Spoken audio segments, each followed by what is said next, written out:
bit, we have to talk about the Cold War. Now, we ended with this saying the Soviet Union would recognize human rights. However, in 75 of that year, the Soviet Union will invade Afghanistan. Now, when Afghanistan, quick little history thing here, it was the dime a dozen, right? We split it up after the territory belonged at one point to the Nazis. We split it up. The Soviets took the north, we took the south, etc. Now, Afghanistan has always been an oil-rich country, and so what happened is the United States decided we were going to leave, more or less.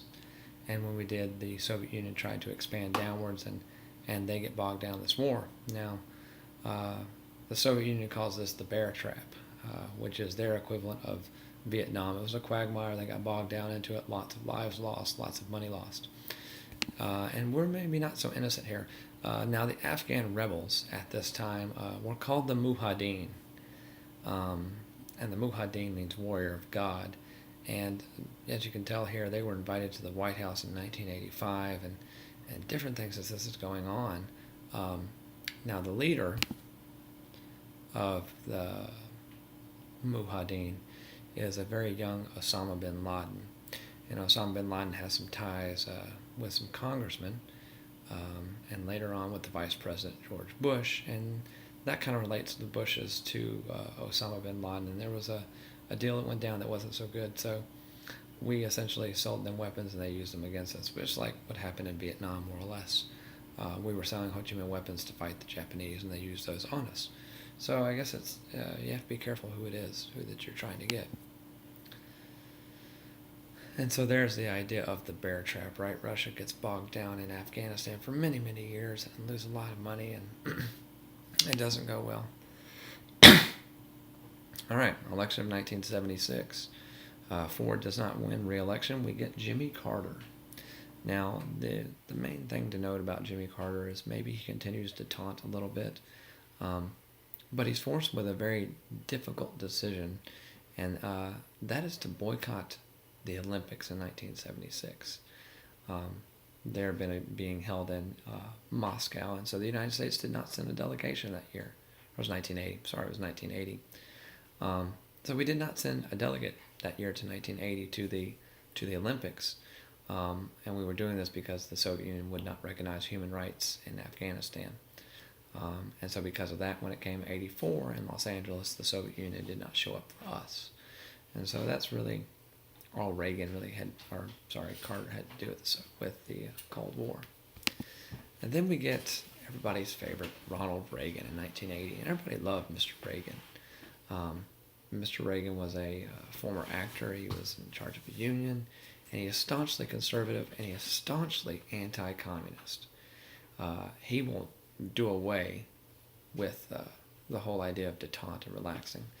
And he did away with it pretty quickly.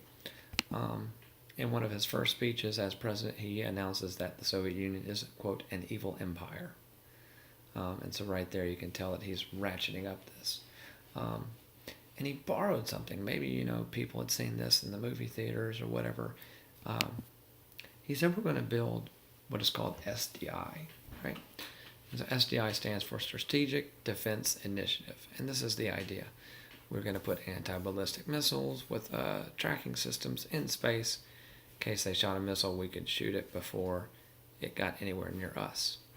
Now, to people on the ground, especially when we use the term laser in space, people thought of Star Wars. And so this program that Reagan had, SDI, will be nicknamed Star Wars.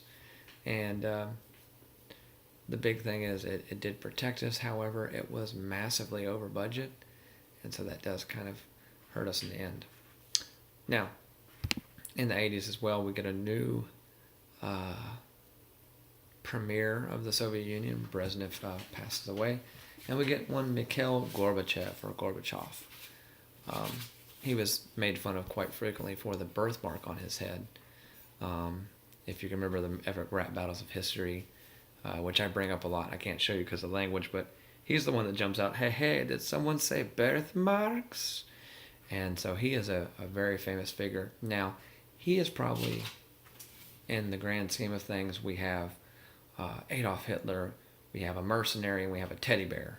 The teddy bear is Gorbachev. He is completely, and he introduces some new democratization into the Soviet Union, and that actually leads to its downfall.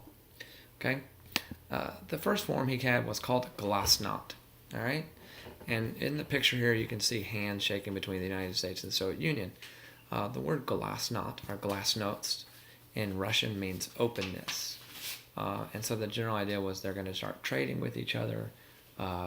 Reagan goes and visits. There's all kinds of stuff that go on here. And so that's a pretty good attempt. The next word is perestroika. Perestroika is the restructuring. If you remember, in communism, the state owns all these companies and there's no need for capital. And Gorbachev does away with that, and he goes, well, we need countries to make money and be interested in almost capital. And so by restructuring the whole communist economy, he kind of causes the downfall of the Soviet Union.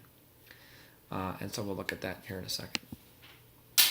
Now, the last thing of note that I have here is a major treaty.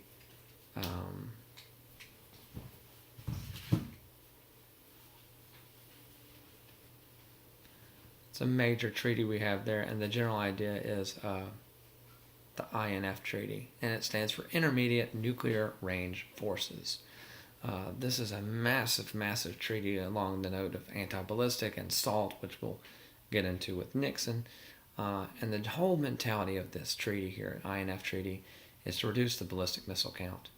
It's to bring down this whole macho warmongering. I have 50 missiles, well, I'm going to make 51. And that's a really good step in the right direction. Now, what I don't have on here, and I'm going to have you add, is of note. In 1989, Reagan went and visited the wall, and he said, Mr. Gorbachev, if you want openness, if you want peace, tear down this wall. And so much like the Kool-Aid Man, oh yeah, they ripped this thing down. And they ripped it down brick by brick. They used sledgehammers and different things that came from the western part, and they'll be attacked from different angles. And so in 1989, the Berlin Wall falls. It stood for almost 30 years of oppression. And so what happens next is 2 years later, the Soviet Union completely dissolves, the Warsaw Pact dissolves, and these countries go back to being their own countries.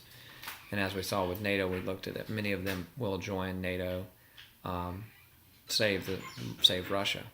And so now this is the major fear that Vladimir Putin could be reorganizing the Warsaw Pact, and especially with what's going on in Syria and how he's going after these things and helping al-Bashar. And so that's our mentality there. That's the end of the Cold War. Now the next little thing we're going to do is we'll go through back to the 40s. I know that seems kind of odd, but I wanted to go completely through the Cold War, 40s to 90s, and we'll go through the decades, 40s, 50s, 60s, 70s, stop in there, and then talk about civil rights. All right?